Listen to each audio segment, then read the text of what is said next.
Assalamualaikum warahmatullahi wabarakatuh. Innal hamdalillah nahmaduhu wa nasta'inuhu wa nastaghfiruh wa na'udzu billahi min shururi anfusina wa sayyiati a'malina. Man yahdihillahu fala mudilla lahu wa man yudlilhu fala hadiya lahu. Ashhadu an la ilaha illallah وحده لا شريك له وأشهد أن سيدنا محمدا عبده ورسوله اللهم صل وسلم على سيدنا محمد وعلى آله وصحبه وسلم تسليما كثيرا أما بعد فيا أيها الناس اتقوا الله حق تقاته ولا تموتن إلا وأنتم مسلمون. وقال الله تعالى في القرآن الكريم أعوذ بالله من الشيطان الرجيم بسم الله الرحمن الرحيم يا أيها الناس اتقوا ربكم الذي خلقكم من نفس واحدة وخلق منها زوجها وبث منهما رجالا كثيرا ونساء واتقوا الله الذي تساءلون به والأرحام إن الله كان عليكم رقيبا. Ma'asyiral hadirin jamaah salat Jumat yang dirahmati Allah Subhanahu wa taala. Alhamdulillahi rabbil alamin. Kita semua bersyukur kepada Allah.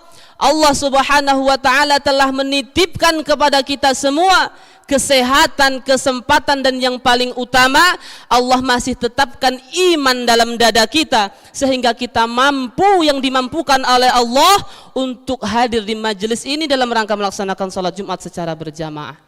Salawat dan salam sama-sama kita haturkan kepada junjungan kita, suri tauladan kita, Sayyidina Muhammad sallallahu alaihi wasallam. Mudah-mudahan kita semua kelak di yaumil qiyamah kembali dikumpulkan sebagaimana kita dikumpulkan pada siang hari ini bersama Rasulullah sallallahu alaihi wasallam. Amin ya rabbal alamin. Jamaah salat Jumat yang dirahmati Allah, kami mewasiatkan kepada diri kami pribadi dan juga kepada jamaah sekalian, mari sama-sama kita perbaiki diri kita. Kita tingkatkan kualitas iman dan juga takwa kita kepada Allah. Karena sepanjang apapun umur kita, sebanyak apapun harta kita, dan setinggi apapun jabatan kita, semuanya tidak akan bermanfaat bagi kita kelak di yaumil qiyamah ketika bekal yang kita tidak siapkan adalah bekal ketakwaan kepada Allah. Wa tazawwadu fa inna khairaz zadit taqwa. Siapkan bekal sebaik-baiknya karena sebaik-baiknya bekal adalah bekal ketakwaan kepada Allah Subhanahu wa taala. Ma'asyiral hadirin jamaah salat Jumat yang dirahmati Allah Subhanahu wa taala.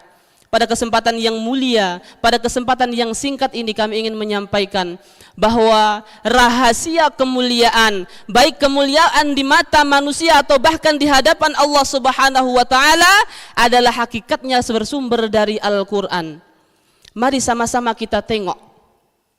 Kita semua melaksanakan aktivitas kehidupan kita sehari-hari, baik dengan bekerja, menempuh pendidikan, atau bahkan kita melaksanakan berbagai ibadah, baik itu ibadah yang sifatnya personal ataupun ibadah sosial. Semua itu kita kerjakan tidak lain untuk mencari kemuliaan. Kita akui kita mencari kemuliaan di hadapan manusia, tapi jangan lupa kemuliaan yang hakiki adalah kemuliaan di hadapan Allah Subhanahu wa taala. Namun apakah dengan berbagai aktivitas itu menjamin akan mulia di hadapan Allah? Maka tidak dipastikan. Maka coba kita tengok bagaimana kemuliaan dari berbagai bentuk aspek kehidupan kita dahulu. Dari segi waktu, bahwa kita tahu dalam 1 tahun ada 12 bulan. Maka setiap bulan tidak sama derajatnya. Ada bulan yang lebih mulia dibandingkan bulan lain. Bulan termulia adalah bulan Ramadan.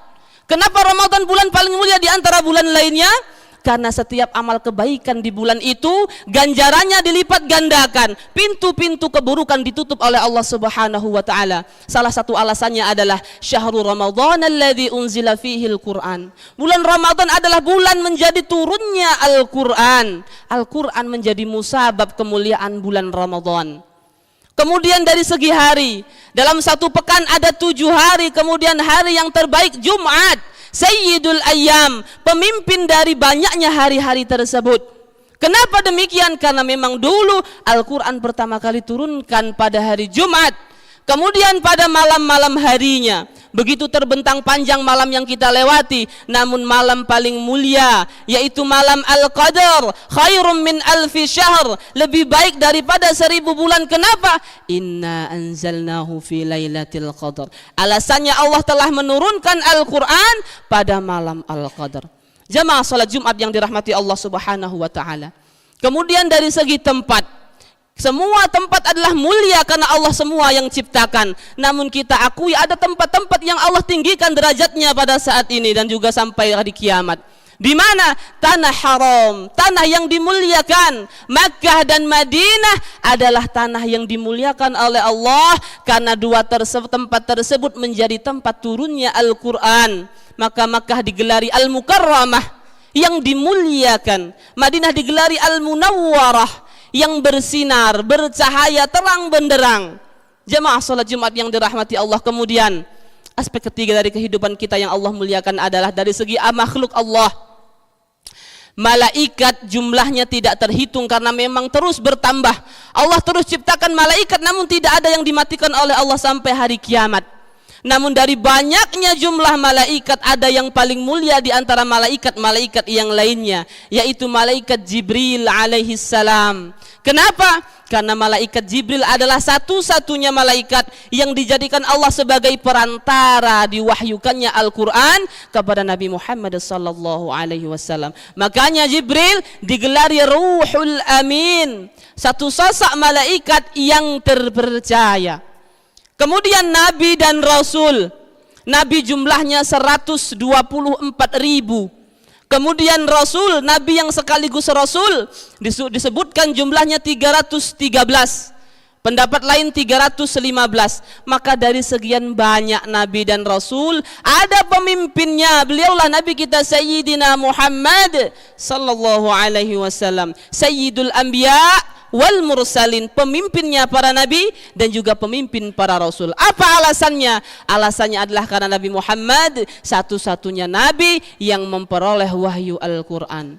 Maka dari itu kemudian dari sekian banyak miliaran juta jumlah manusia sejak Nabi Muhammad sampai nanti hari kiamat, ada orang-orang terbaik yang disebutkan oleh Nabi Muhammad sallallahu alaihi wasallam dalam hadisnya diriwayatkan oleh Imam Bukhari, bahwa orang terbaik adalah khairukum man ta'allama al-Qur'ana wa 'allamah.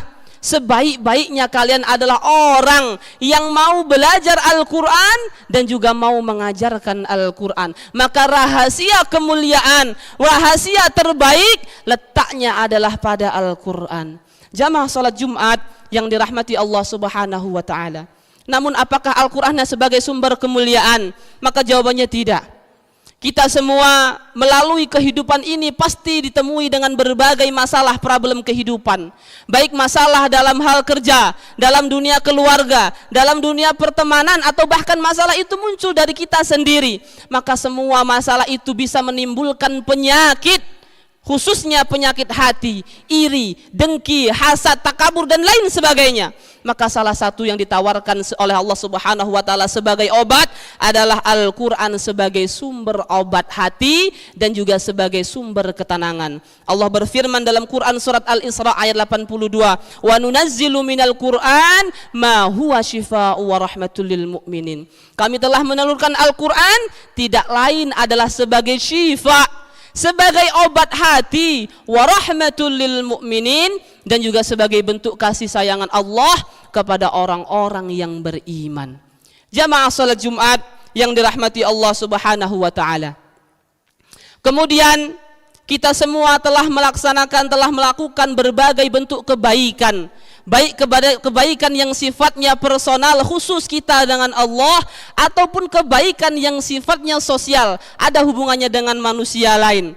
Maka semua kebaikan itu kita maksudkan untuk mendulang ganjaran yang sebanyak-banyaknya. Namun kita terkadang lupa bahwa ada amalan yang sangat dekat dengan kita, tidak perlu modal material sama sekali, namun kita terlupa, yaitu Al-Quran. Al-Quran adalah amalan yang di dalamnya ganjarannya dilipatkan oleh Allah Subhanahu wa taala dengan sangat berlipat. Nabi SAW telah berpesan dalam hadisnya riwayat Tirmidzi, "Man qara'a min kitabillah falahu bihi hasanah. Siapa yang baca Quran dapat satu kebaikan, wal hasanatu bi asyri amsalihha. Setiap kebaikan itu dikalikan 10. Maka kata Nabi, wala aqulu alif lam mim harfun. Nabi tidak katakan alif lam mim itu satu huruf, walakin alifun harfun wa lamun harfun wa mimun harfun. Alif satu huruf, lam satu huruf, mim satu huruf. Dikalikan 10 kebaikan, maka 3 dikali 10 memperoleh ganjaran 30 kebaikan. Itu baru alif lam mim. Maka bagaimana dengan membaca Al-Fatihah, membaca Al-Baqarah, bagaimana dengan mengkhatamkan Al-Quran? Maka dengan Al-Quran kita telah mendulang ganjaran dengan begitu banyaknya. Jamaah salat Jumat yang dirahmati Allah Subhanahu wa taala. Kemudian selanjutnya kita semua sepakat dan meyakini bahwa kita pasti kembali kepada Allah. Kita yakin pasti akan mati. Namun kita tidak yakin apakah kematian kita nanti setelahnya memperoleh jalan yang lurus, akan melewati jalan yang mudah di sisi Allah Subhanahu wa taala.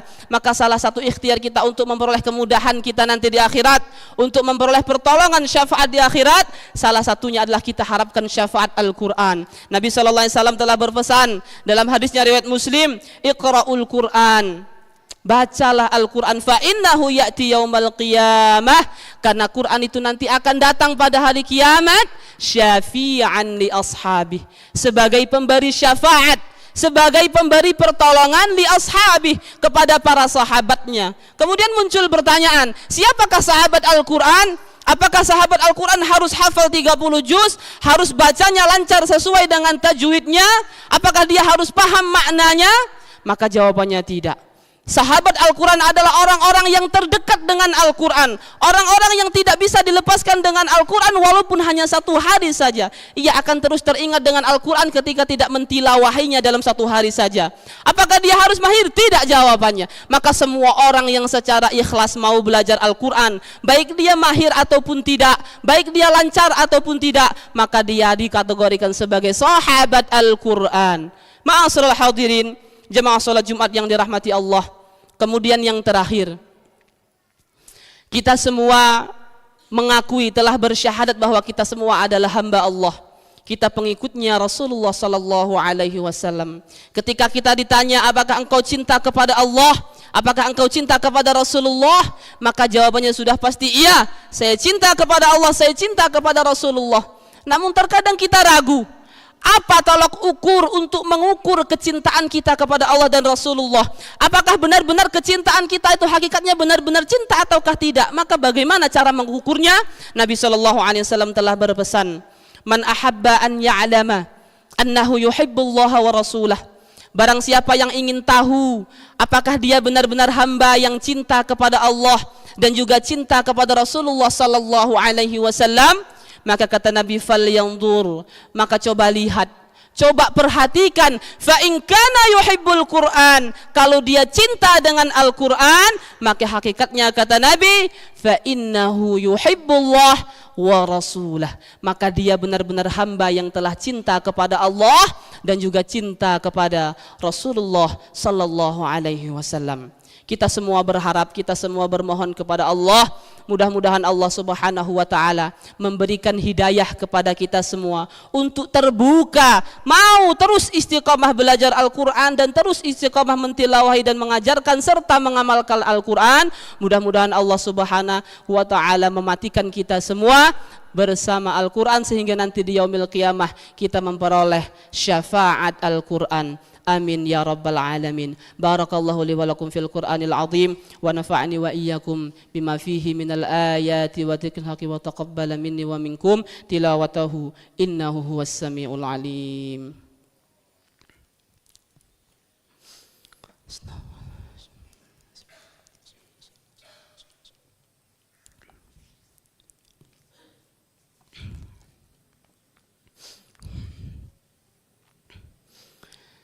Alhamdulillah, alhamdulillahi ala ihsanihi wa syukru lahu ala taufiqihi wa imtinanihi, wa ashhadu an la ilaha illallah wahdahu la syarika lah, wa ashhadu anna sayyidana Muhammadan abduhu wa rasuluh. Allahumma salli wa sallim ala sayyidina Muhammad wa ala alihi wa sahbihi wa sallim tasliman katsira. Amma ba'd, faya ayyuhan nas ittaqullah اتقوا الله حق تقاته ولا تموتن إلا وأنتم مسلمون. وقال الله تعالى في القرآن الكريم: أعوذ بالله من الشيطان الرجيم، بسم الله الرحمن الرحيم. إن الله وملائكته يصلون على النبي يا أيها الذين آمنوا صلوا عليه وسلموا تسليما. اللهم صل وسلم على سيدنا محمد وعلى أنبيائك ورسلك وملائكة المقربين، وارض اللهم عن الخلفاء الراشدين أبي بكر وعمر وعثمان وعلي وعن الصحابة والتابعين وتابع التابعين لهم بإحسان إلى يوم الدين. اللهم اغفر للمسلمين والمسلمات والمؤمنين والمؤمنات الأحياء منهم والأموات إنك سميع قريب مجيب الدعوة ويا قاضي الحاجات. اللهم ادفع عنا البلاء والوباء والزلازل والمحن وسوء الفتن ما ظهر منها وما بطن عن بلادنا إندونيسيا خاصة وسائر البلدان المسلمين عامة يا رب العالمين. ربنا آتنا في الدنيا حسنة وفي الآخرة حسنة وقنا عذاب النار. عباد الله، إن الله يأمر بالعدل والإحسان وإيتاء ذي القربى وينهى عن الفحشاء والمنكر والبغي يعظكم لعلكم تذكرون. فاذكروا الله العظيم يذكركم واشكروه على نعمه يزدكم ولذكر الله أكبر والله يعلم ما تصنعون. قم الصلاة.